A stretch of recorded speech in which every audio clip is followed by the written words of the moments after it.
fun to play on one of the players from the Pantheon YouTube channel, the Chicken Coop. Now, I just stopped in, grab a little bit of breakfast and a morning coffee. Now we're jumping on the road. And I just totally realized that I've got a stream up and I need to have Google Maps playing and I don't have a second phone for it. So I am just going to pull over momentarily. And I'm going to see if I can get that up while having the stream going, because if I can, that'll be huge. So, holy crap, I can. Let's go. All right, so obviously because I'm going to be driving, I'm not really going to be looking at the phone or chat or anything like that. God, this jacket was a mistake though. Let's see if I can take it off over my head. Have I got enough time? God, we are just exhibiting like all the things that you should definitely do while driving a car. No, okay, I can't get this jacket off. Mother flipper. I do want to put the windows down, but we did that last time and it kind of didn't work out all that well.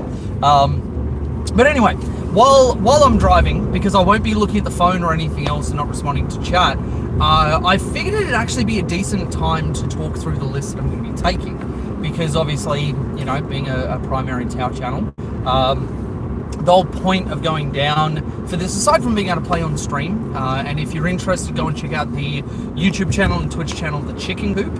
It is very, very brand new, and really, really hope that Sam has a lot of success with it. But I am taking a Mont Car list because I've played a couple of the others and really wanted to get some more reps. Mont Car is one that you can get like super heavily punished on. So I want to make sure that I've got all the reps that I need to be able to play that fine knife's edge that you need to play with a Mont Car list, where everything could go badly at a moment's notice, or if your killing blow doesn't actually go off, then you're just left standing with your dick in your hand and there's like nothing you can do about it. So to start off the list, we are rocking Commander Shadow Sun as our warlord. Now I've included her because I just had that amount of points left over after all the other stuff that I wanted, and because, spoiler, I'm rocking double Skyray, double Riptide, she just does really well, one, to set up a network of screening and uninteractable stuff, and that's something that I really like doing, especially with a lone op. But then also putting her in range of the Riptide and the Skyrays means that Skyrays can actually guide for other people, and even though they're hitting on 4s, they're re-rolling 1s, and they get to re-roll one of the other 3 dice that they're throwing with the Seeker missiles, and then they don't need anything else because they're, you know, full rerolls to wound with twin linked, which was such a good thing to have the Skyrays become more of a competitive platform than they already were. But, you know, like, funnily enough, we didn't need the Skyrays really to get better, but they did. So, you know, what are you going to do? Actually, I'm at a red light. I'm going to see if I can ditch this jacket. Hang on. Ugh. Okay, the biggest problem with this is that it gets caught on your back. So, there we go. Over the head. That's some old, like, that's some old army shit right there. I know the army didn't invent it, but that's where I learned it. Where you could just, like, dish shit off the top of your head. But anyway, so Shadow Sun was an inclusion in the list because she just offers a lot of what the army could use at the points bracket that I had left over and that I wanted to be able to spend. So then going from Shadow Sun, we've got triple Fireblade because we're running triple Breacher because it's Mont Car, because why the fuck wouldn't we? And I'm actually a little bit curious. From my last video where I was talking about the Pariah Nexus mission cards, there was a dude that chucked this comment in that was like, I stopped watching it, your comment on the breaches, best of luck. And it was like really passive aggressive and really like upsetty spaghetti. And I don't know what it was specifically. I do remember saying the breaches were incredible and they were going to be even more amazing. And because of my sense of humor, it's likely that I sexualized the breaches at some point.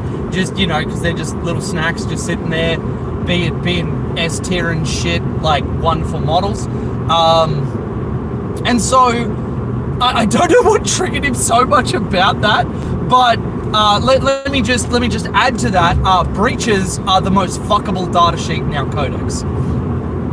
Hands down, without exception, breaches are the most fuckable data sheet in our codex. But anyway, rocking 3 of those. Obviously, Guardian drone, rocking gun drones, because I don't know that the shield drone is especially necessary. By the time you get to the chassis, the unit's kind of already dead anyway, so it's kind of whatever. And the Fireblades, I'm not rocking any enhancements on them. I didn't really have the points left over, and if I was going to go down the route of the enhancements, I wouldn't be able to go Shadow Sun. So I kind of just figured that, like, lacking those enhancements was still fine, because even though they're great, I've got the one that matters, which is Strike Swiftly, and that is mostly just so that I can guarantee get stuff out of my deployment zone. So obviously, triple Breacher, triple Fireblade, you know what's coming, Devilfish. And so the plan will be to basically set up 2 of these Devilfish, as well as the Riptides, funnily enough, within range of the Strike Swiftly Trail Shaper, because I am rocking the Fast Stalker Trail Shaper combo. Now, unfortunately, I will be paying the grey tax for those, because I wasn't able to get it painted before I left. But this combo is one of the, I think, strongest things in the Codex, just for the pure fact that a redeploy, as well as having Trail Shaper, which can sit behind a wall and be uninteractable and hold a home field and screen and do all that sort of stuff. And once you've got the Strike Swiftly and redeploy value, the Trail Shaper doesn't really offer you anything else unless you attach it to the Fast Stalker unit, which you don't want to do, because your Fast Stalkers will be in no man's land trying to block off everything. So obviously Trail Shaper, Fast Stalkers, triple Breacher Fish combo with Fireblades. Then I also have a unit of Pathfinders. Went with ion rifles for them. I've been favoring the volume of fire over the rail rifles, especially in a detachment where if I choose to guide for the Pathfinders, they're getting lethal hits. So that, I think, is just a lot better. But yeah, so yeah. Pathfinder unit, obviously with all the normal trimmings, the grenade launcher, the, recon drone for infiltrate, them plus my Fast Stalkers are going to control the middle of the board.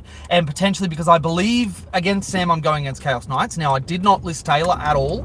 I just brought a list that I've been working on to go to GTs and Majors. I don't like list tailoring, I don't do it.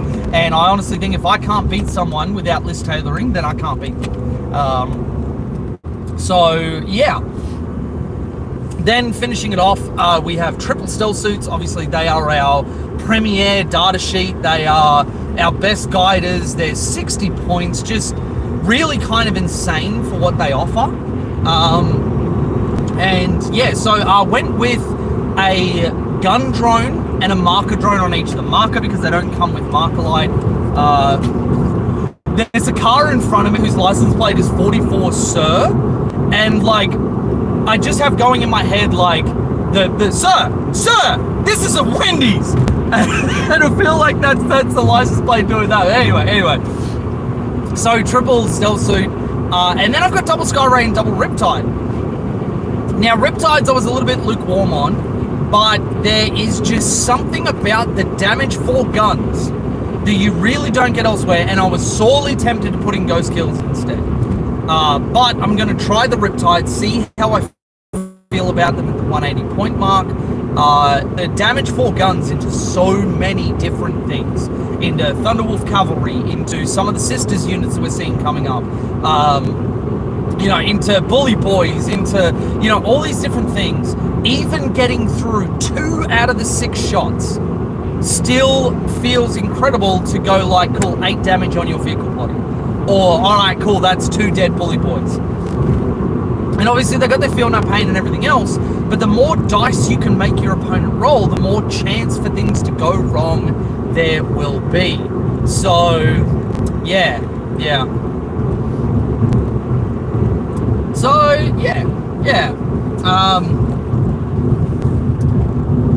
Now, I just realized that I likely need to get some of my regular viewers and, like, mod a couple of people, because, like, yeah, obviously I can't keep track of chat right now. I can only look across for my I can only look across for my routing from Google Maps. But yeah, I did it for Beal in Twitch, but I did happen to see there's a comment which says "move your gay," which if that's a typo, fair enough. If that's a statement of hate, then leave, please. Like, unless there's specific context that I'm missing. But let's not have any of that shit here. As anybody who's been a regular viewer of mine knows, any place that I have as my content on my Discord or anything else is a place for everybody, and is not ever a place for hate or like stupid comments that are designed to inflame people or hurt somebody or whatever else. So let's not do that. But yeah,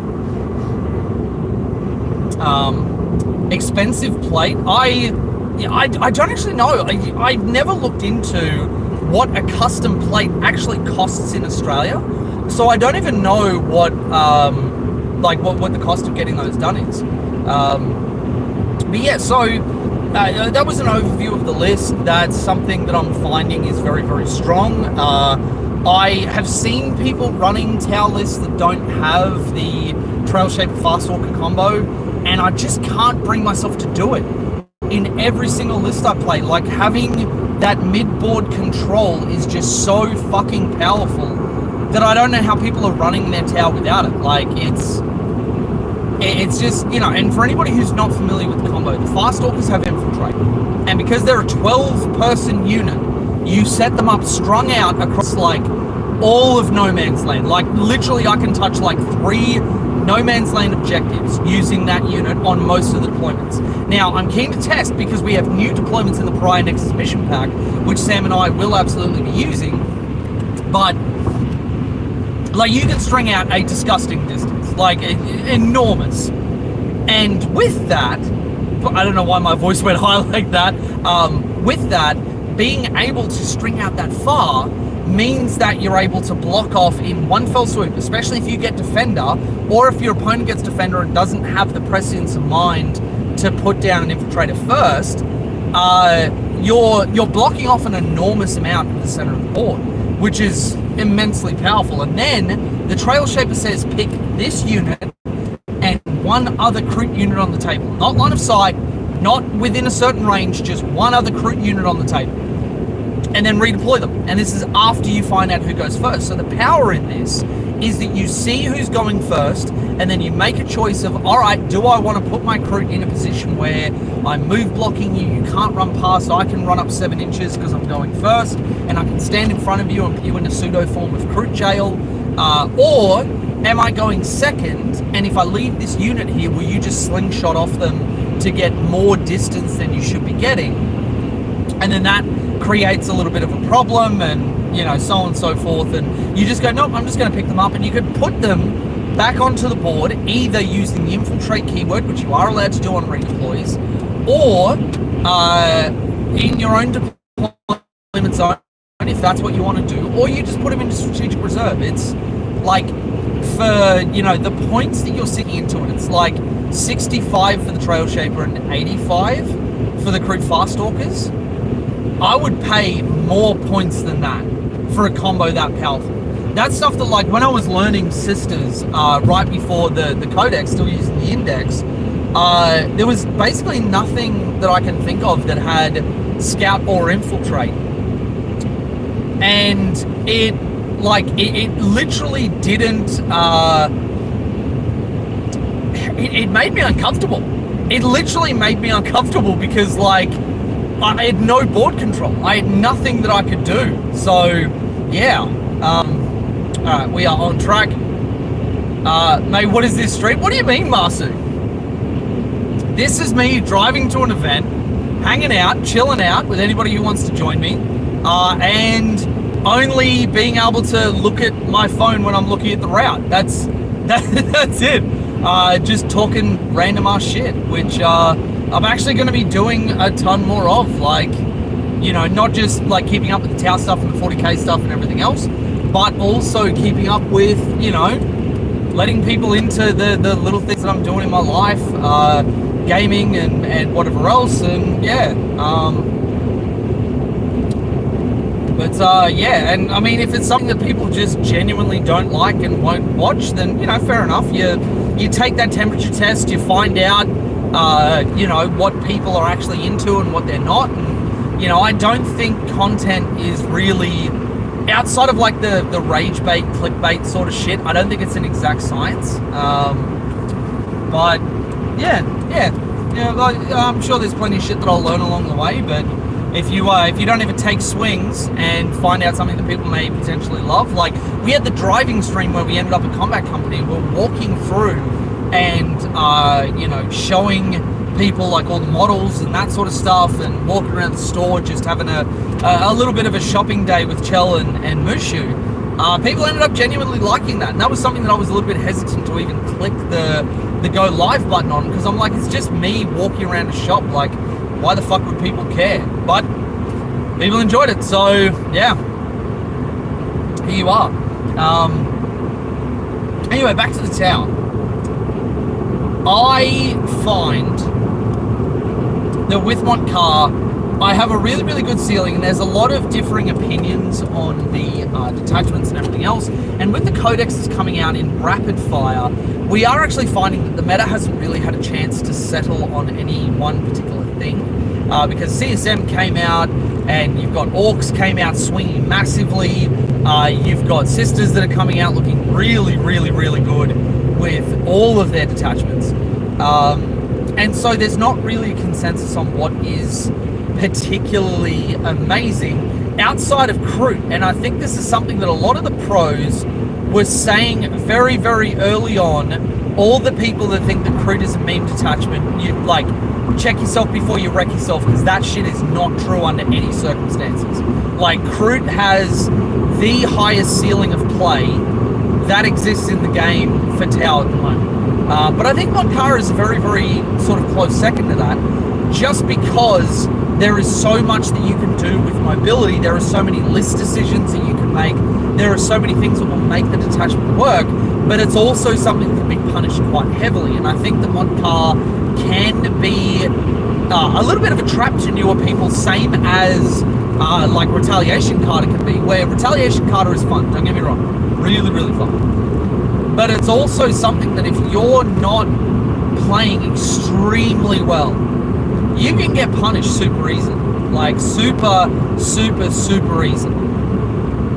And that, I think, is something that will catch newer players off guard that maybe and we're reconnecting. I forgot we are going to go through maybe some spotty connections. I'm going to leave the stream up, but there is a chance that because it's Australia and we only just got the ham radio the other year, we're still wrapping our head around all this colored television and whatever else.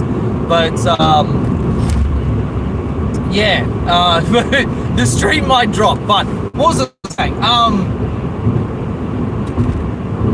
Yeah, like, people might get caught off guard, and it's something that has like kind of made my coaching side business and my YouTube actually work. Is that, like, Tau is a faction, and 40k is complex enough, but Tau is a faction that you step 1 foot wrong and your game plan might just collapse in on itself, with like almost no way to bring it back. And that's something that does take a lot of time and practice and mastery to make sure that you are executing a game plan effectively every single time. And I think that's something that Montcar really, and Retaliation Carter even more, really shines a light on. That, you know, these are not auto-win detachments. These aren't things where, like, a brain-dead chimp could... Like, everybody's got a story of some, like, douchebag in an LGS that decides to attack them because they're playing Tau. What people that are saying, oh, Tau's just brain dead, you shoot, what they don't understand is likely in those instances they just left everything out in the open, and a shooting army did what a shooting army is going to do. It's the same thing that, like, Iron Storm Space Marines would do to somebody, but they just don't like it because they're Tau, and Tau has an image problem. I'd say we need a new PR. Did not do it well for us. We need Farsight front and center. But anyway, I think it will shine a light for a lot of people that, you know, there's no auto-win detachment in the Tau Codex, and that means that you do need to have a good ceiling of play. And when you watch a Tau player who is genuinely great at what they do, it's not just understanding the army, and it's not just understanding the core rules in a vacuum. It's being able to do all of these things effectively. It's being able to do all of these things time and time again to execute a game plan that is like, you know, difficult to pull off or has room to be punished by other good players. And I think that that is genuinely a healthy thing for a codex. I'm going to have to get behind this douchebag. I should have got in front of him.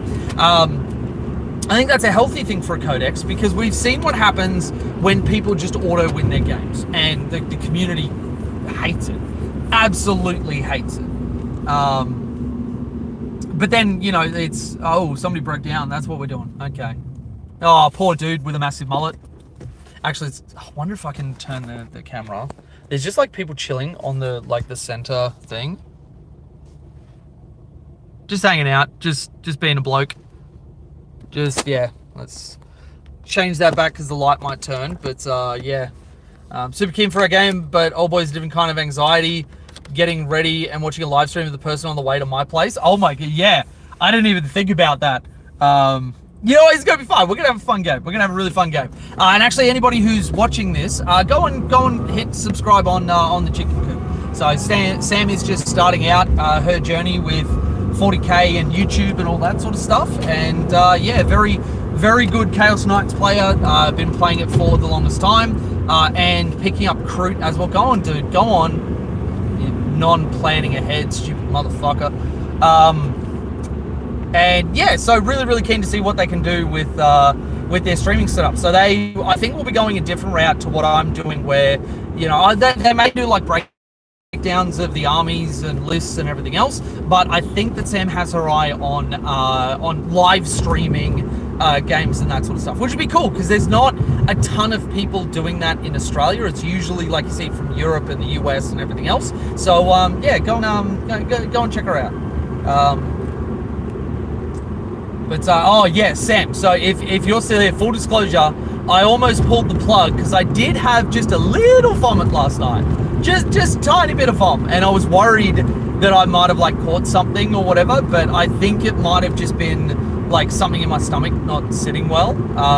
And sort of gauged it when I got up, and I was like, oh, you know what? I'm actually not that bad. I'm not feeling any after effects. So like, yeah, because I was really, really severely disappointed that I might not have been able to come down and play our game. And meet Kid as well, which would be cool. But yeah. So yeah, for anybody who's like watching this as a VOD after, I mean, like the driving streams never do like bonkers fucking numbers or whatever. But if anybody's watching this, chuck a comment in and just like what is it with Tower that you struggle with the most? Because I think something that I constantly have to remind myself of, now that I am good at the faction, it's kind of a reflex for me to play a game plan well. Like, it's important because I'm coaching people that are wrapping their head around and going through that journey, not to forget some of the things that tripped me up and what might be, you know, imposing for another person to kind of get set in their head. I know that move blocking and that sort of stuff is something that a lot of people have struggled with around the decision making there. I also know that like decision making paralysis can be really, really big for a number of people. Because there are a lot of choices to make. Once you have a couple of games, you realize just how paper the army is. And yes, you hit like a truck, but if you give somebody an opening, they can collapse. Okay, now we're going through the spotty, through what is basically an enormous section of bush, and I don't think it's a park. I don't think it's been categorized, but it's just like mountainous Australian scrub. Which, by the way, Pat, if you're watching, that's you. I'm sorry, Pat. You didn't deserve the drive-by. Get it? Drive-by. Oh my God, I'll stop. I'm sorry. But yeah, so like it's. I think it's important to always remember the things you had to wrap your head around. So, actually keen to, you know, keep up with people on what it is that they're going for, because it might also inform like future content that I make, because I think that, you know, that I find when I'm making content, like I'm starting to track over the same stuff that I've done before, and that can sometimes not as interested in making the content because I'm like, well, I've already said this, so I don't know who this is for. But I have to remind myself that there's always a ton of people that are finding the channel, you know, like older viewers sometimes move on to other things, and you know, I guess it's going to be for people, and people have to be interested in the topic that you're speaking about. But now that I'm starting to track over the same topics, like, is there stuff that people are just like, I really want this explained? Like, I don't care if you've made a video in 9th or at the start of 10th about it. I really want to know about this in the context of the codex, because this will inform my games, or it's something I'm struggling with, or it's whatever else. Because at the end of the day, my channel has done well purely based off the fact that I'm doing educational stuff, that I am like teaching people how to play the game, and that has a lot of inherent value. I never like channels that, you know, you click off their video and you're like, dude, I just spent like 20 minutes watching you, and I know nothing more than when I clicked on this video. Like, this was the most empty, vapid content I've ever seen. So yeah, were you taking us on our date night, Jay? Well, it's date day for Australia. We are at midday at the moment, but we are currently tracking through a little bit of the Australian outback south of Sydney. So take that with a grain of salt. But there is a large open reserve area that stretches for like a couple of 100 kilometers as you're going out. We are currently cutting through that to get from Sydney down to a city called Wollongong, which is just south of it, where I'm going to be playing on the Chicken Coop stream. And we're going to be playing a game where I'm going to be on Tau, playing a Mon Carlist, and the Chicken Coop is going to be playing her beloved Chaos Knights. And yeah, we've played a couple of times, but and actually I've had Sam on stream on TTS, and unfortunately it was her not only learning Kroot but learning TTS at the same time, and I was on Space Wolves and basically had every dice roll go my way, and Sam like couldn't make 5-up invulnerable saves and like field opates and shit. So yeah, the spotty bit is like 30 minutes, and yeah, so we are currently in the middle of that, but we're kind of holding our connection okay. I don't know what it looks like on the other side for you guys, but it does give me a notification when I disconnect and it's trying to reconnect. Yeah, so the theme for today is going to be playing into a stat check army, which is something that a lot of people have contacted me about wanting coaching, because like stat check armies are they're very one-dimensional, but there are some important decision-making points that you have to make correctly. Otherwise, you will throw the game and you will give people things that you don't really want to give them. So we're going to be focusing on those decision-making points, the move blocking stuff, and all of the fundamentals kind of make a stat check matchup easier for Tau, because on the other side of the table, Sam's going to have to worry about all of our big guns that are very, very good at taking down knights, our lethal hits on the detachment, our mobility tricks, having to peel open devilfish before getting into the juicy, sexy breaches inside. So, you know, it'll be a lot of going through that and understanding what makes those matchups easy or hard. And I'll be honest, stat check matchups make me fucking anxious every time I play them. Not in like a crippling whatever way, but just that like there is no easy game against Chaos Knights or Knights until you have alpha struck the shit out of a bunch of their stuff and you know that they can't contest you anymore. Once you do that, the game becomes very relaxing as a Tau player. If you don't do that early, or you don't do that across the course of the game and you're trading and you're doing all that sort of stuff, the game can be incredibly anxiety-inducing. Hey, Pat, how you doing, bud? Just saw you show up in chat. On the way down to Sam in the Gong. Also, I don't know if you hear, Pat, I definitely didn't have a drive-by zinger at your expense. Not at all, so I'm glad we cleared that up. It's weird that you brought it up without prompting, but, you know, just letting you know that I, hand on heart, did not do any of that, which is you know, good for me. It's actually kind of weird not being able to read chat. I'm able to look across for my Google Maps, but I don't know how streamers do this. Like, I go into some people's stream and they just will not interact with their chat at all. And you see people that are trying to like type and everything else. So anybody that's coming in, please be aware, I'm like not interacting with you because I just like don't want to, but literally because, you know, like I'm having the phone up, but I'm just basically ignoring it. It's there for my Google Maps routing, and I'm just talking as if I were, you know, sort of talking to myself. But yeah, I don't know how streamers do that. I really don't. Like, the whole point of having a YouTube channel and streaming and everything else is to interact with people. It's to answer people's questions, and, you know, there's a lot of like personal satisfaction I get out of being, you know, someone's go-to guy for information or whatever else. And, you know, the cherry on top is that it's able to be turned into a, you know, a profitable side business with actually giving people dedicated blocks of your time to coach them and do all that sort of stuff, which is really, really cool. But like, I'm not gonna lie, not being able to look at my chat is kind of killing me right now. Like, I have to control my eyes to not look at the fucking phone. It's yeah, but you know what? We are gonna have some coffee. I completely forgot I've got food in the bag next to me. I should probably be eating that. The chips are gonna go like super weird.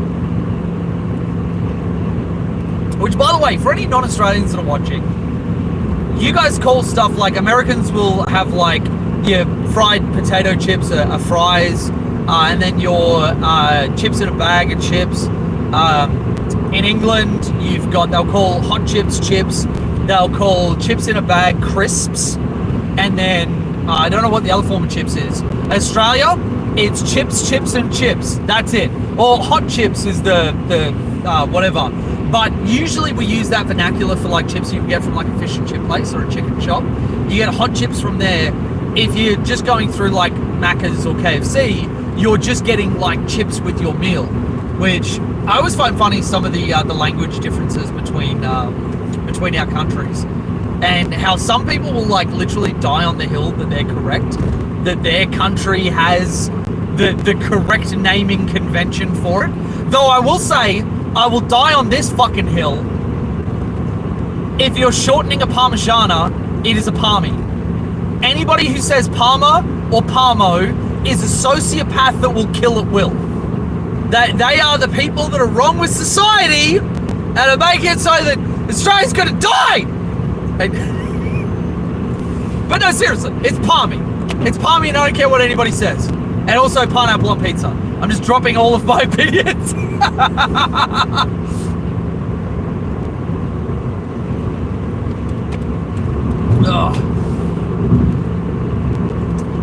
So we are, where are we on Google Maps? Not too far away from our next turn. We're actually tracking through this bush pretty well. Like, I think maybe Telstra's puts. Oh, I wish I could turn the phone. Chelsea was going to come with me, but she wasn't feeling well. Because actually, I guess this is as good a time as any to let the world know, because we just got the blood test done recently. Everybody, Chelly's pregnant with my first kid. I'm going to be a dad. Now, I know I'm already a dad to Mushu, but that doesn't count. I'm saying it semi-ironically. But Chelly wasn't feeling well, so she wasn't able to come down. We would have little Moo Boy in the back seat. We would have, you know, Chelly able to show you like the gorgeous view that was just off to the left. Like, insane view. But yeah, so it's a massive W for Chell and I. We're really excited, and but it does obviously come with, you know, Chell's going to be experiencing a lot more fatigue. She's going to be experiencing, you know, we haven't had strict like morning sickness yet, but yeah. So, well, I did see that one. What's bro yapping about? I'm yapping about everything and anything. At the moment, I'm yapping about my first kid on the way, because Chell and I just found out she's pregnant. So, yeah, just mad yapping. And, you know, honestly, like, yapping has been a skill that I have had forever. Like, I've said multiple times that I was a massive slut in my 20s. And it's not because I'm a particularly good-looking dude. Like, yes, being in the army and being at the fitness level that I had, like, I was 100 kilos and like 4% body fat or something. I could run for 2.5 Ks before my hands start to shake. I could do like 100 push-ups without stopping. I could do like 20 or 30 heaves, which are chin-ups. But yeah, your hands are over rather than the undergrip. Like, I was a real fit dude, and obviously that really helped.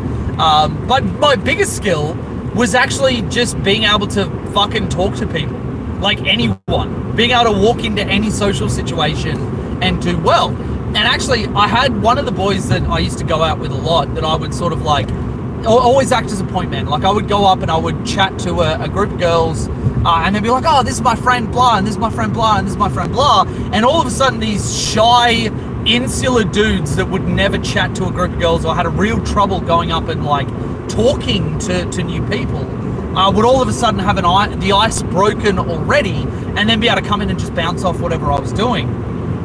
And I had one of those boys was like, I swear to God, you just confused them into like into chatting to you and then hooking up with you. Like, I bet most of the girls that you sleep with will wake up the next morning and be like, oh my God, what the fuck just happened? Like, not in a non-consensual way. Obviously, that's shit that we never went down the road of. But like, just that they were like, how the fuck did he convince me to do... 1 minute I was standing talking in a bar, and then...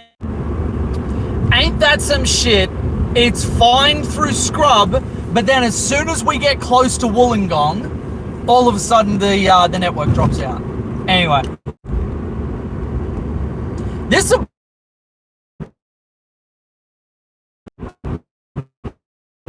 Sam, your city sucks. I'm going to throw it out right now. Your city sucks. The Australian scrub did better with reception than being at the top of the Wollongong Mountain, which, by the way, I'm at the top of the Wollongong Mountain. I think I'm going to get there for like 12.50. Don't need about 12.50. We are currently going down the Hill of Death into Wollongong, which is really cool. I actually need to get, I think I want to get a better mount for in the car so I can actually point the camera forward so you guys can see sort of what I'm driving through. Because aside from the fact that a lot of the Australian countryside is just fucking gorgeous, especially in New South Wales. Like, it'd be actually cool for you guys to be able to see what I'm doing right now. So, yeah, I've always just through my life been able to just have mad yaps, and it's something that, like, you know, when I was starting out, the first time around when I was wanting to stream D&D and games and whatever, and it didn't kind of work out the way that I was hoping, I was still able to sit there with zero viewers, and be able to talk non-stop for like 4 hours, just about what I was doing or anything and everything. And I always found that I did so much better. And this goes back to what I was saying about not understanding streamers that just don't talk to their chat. I would always like my power level would go over 9,000 when I had chatters to bounce off, you know. So yeah. And honestly, like, let me know if you guys just once we get to the chicken coop. By the way, go and hit subscribe on her YouTube channel so that, you know, you can see us playing our game. And I'll put a post out on mine so people can actually find the game from my algorithm as well. But yeah, let me know if you guys enjoy these mad yaps, because like I always have a little bit of a moment before I go live, because I'm not on your side of the parasocial relationship and content and whatever. That, like, I don't know if people give a shit about me sitting in a car yapping while I'm driving. You know, like, I know that it'll be for some people, and obviously I've got some super fans out there, and that's really awesome. But I also want to make sure that I'm also doing stuff that appeals broadly, and we're looking at going full time. And that means that, you know, you do need to hit that broad appeal so that you start working with YouTube algorithm and all that sort of stuff. So, you know, really just taking a temperature test for what people enjoy and what people are going to respond to, and what will have people go, you know what, fuck yeah, I'm clicking on this video. Because there are some people that I watch regularly on YouTube that they will upload and I'll be like, yep, bang. Like, this is part of my routine. I want to watch what you're doing. But yeah. All right, why did I get in the left lane thinking that people would be going faster? For those in the States, that's your right lane because we're on the other side of the road. You know, the correct side of the road that only 2 countries in the world drive on or something.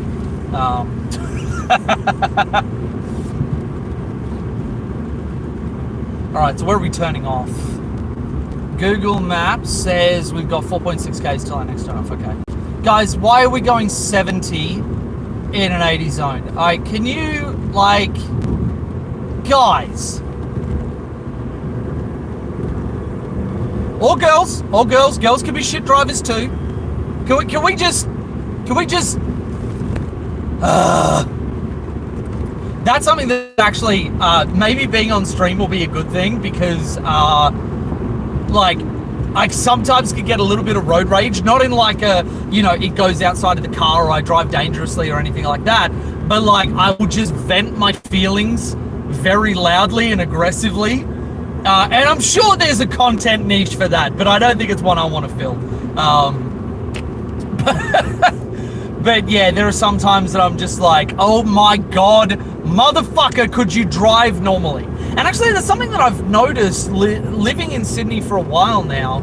I thought it was going to be a bunch of like aggressive, dangerous drivers, but they're actually kind of in the minority. A lot of Sydney's traffic woes are actually because of slow drivers. Like people that just decide that they don't want to drive the speed limit, and then all of a sudden traffic banks up behind them, and it just like, or, you know, I have a slip road coming from my work, which goes onto the main highway heading south so that I can go down to the suburbs where I live. And that slip road, you go at 110 very early on so that you can match the 110 kilometers an hour traffic that you're going to be going into.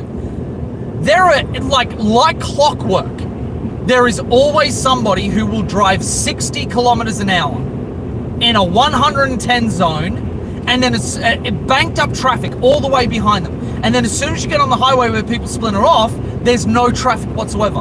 And you're like, why the fuck did we have to go through that? Like, why the fuck was that necessary, you selfish goddamn prick? And that's something that I've noticed all through Sydney, and I'm sure it's everywhere else in the city. It's people that can't fucking drive. And like, you know, we'll have like places where somebody's coming off a slip road and there's a slip road to get off the highway a little bit further up. So you've got traffic wanting to get on the highway and traffic wanting to get off it. And the people that are on the highway wanting to get off see people that are wanting to come over in the same lane, instead of zip emerging really, really nice and quickly and easily, they're like, oh my God, he's wanting to get on the highway, what do I do? Oh, I better go 60 kilometers an hour because it's scary. And then they just, like, you know, very slowly list off to the side, and then eventually it clears on the other side of it. But just so unnecessary. Just so unnecessary. All right, so we are turning off at Masters Road. Here we go.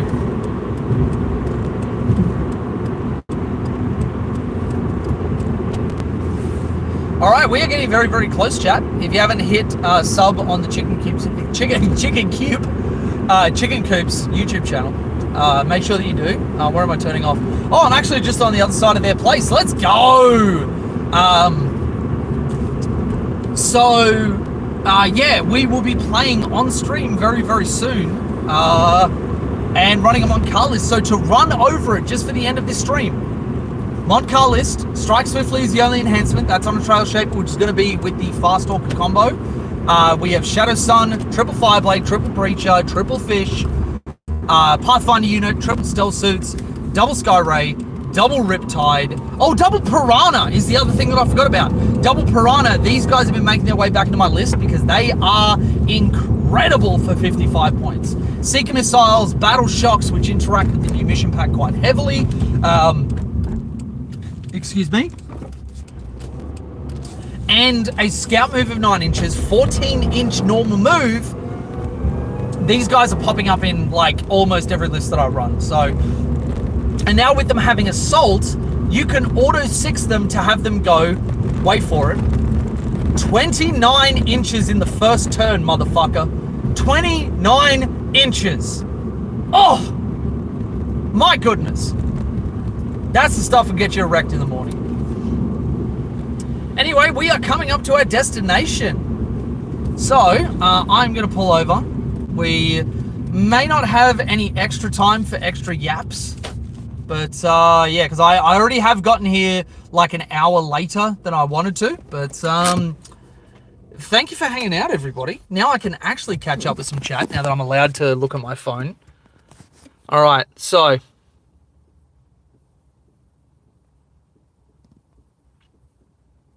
thank you for the congrats on the baby. It's, yeah, Chell and I are expecting our first, which is, yeah, really, really cool. Really, really cool. I fired 6 seekers last week, 0 hit rate. Oh, boy. Oh, boy. You can use the driveway, by the way. Backdoor is probably easier.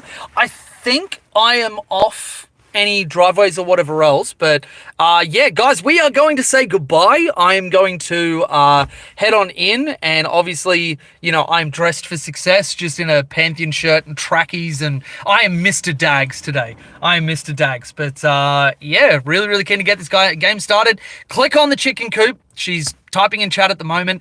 Click subscribe to the YouTube channel, and we will be on there very, very soon to play a full game. Chaos Knights versus Mont Cartel. We will see you in, like, no time at all, everybody. Thank you for hanging out for the stream. Thank you for enjoying the yaps.